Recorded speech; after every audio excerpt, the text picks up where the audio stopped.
Hafide Guam, and welcome to KUAM News Extra. I'm Sonya Artero. Statistics reveal that cervical cancer is the second most common form of cancer found in women. Why? Because women just don't understand the basic facts about the disease, which, for the record, nearly 4,000 women will die from this year alone. This is why January is always set aside for promoting Cervical Cancer Awareness Month. Guam is taking that effort one step further by joining the rest of the nation with a campaign to end cervical cancer in our lifetime. Campaign that is part of the National Lieutenant Governor's Association. So representing the Lieutenant Governor's Office on Health Policy is his Special Assistant on Health Policy and Initiative, Miss Doris Crisostomo. So let's talk about this initiative and how it works. Okay, great. Well, thank you very much for having us on the show. Pleasure. The National Lieutenant Governor's Association is the professional association of all the lieutenant governors in the states and territories.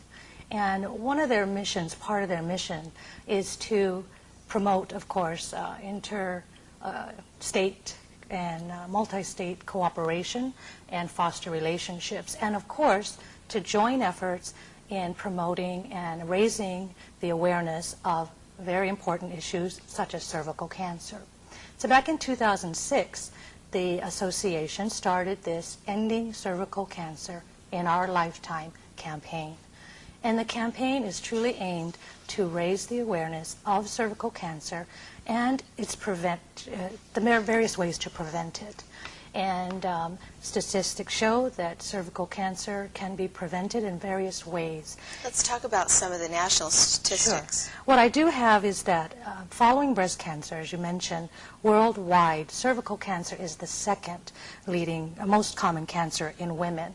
On Guam, the cancer registry says that cervical cancer is the fifth leading cause of cancer on Guam between the years of 2000 and 2005.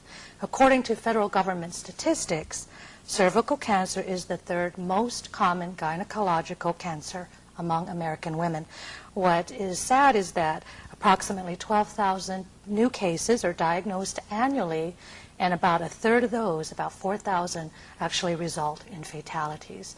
Excuse me. So again, pointing out that this awareness campaign, public education campaign of ending cervical cancer in our lifetime is very important to not only to our governor and lieutenant governor here on Guam, but to the nation.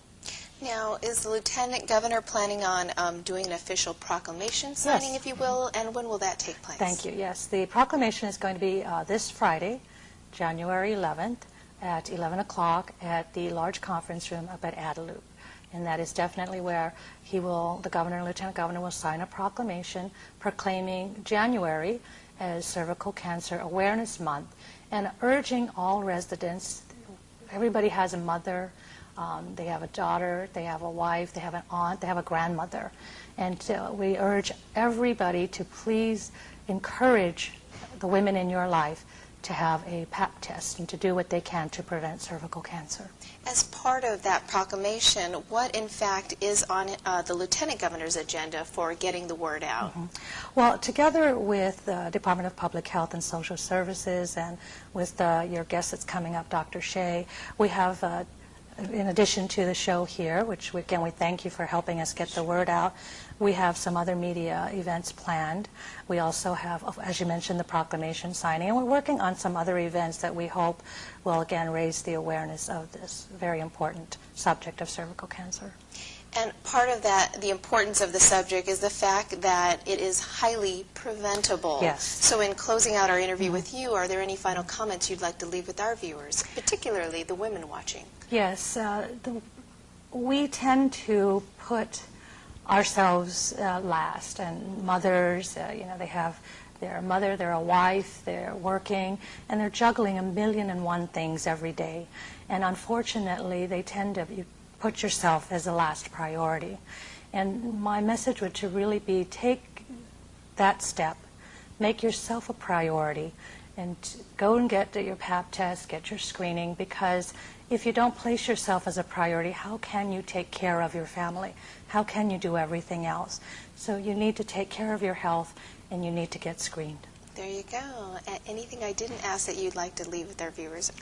Thank you. What we do, what I didn't forget, I failed to share with you, is that part of the National Lieutenant Governors Association, part of the campaign, is to provide us with this wonderful brochure.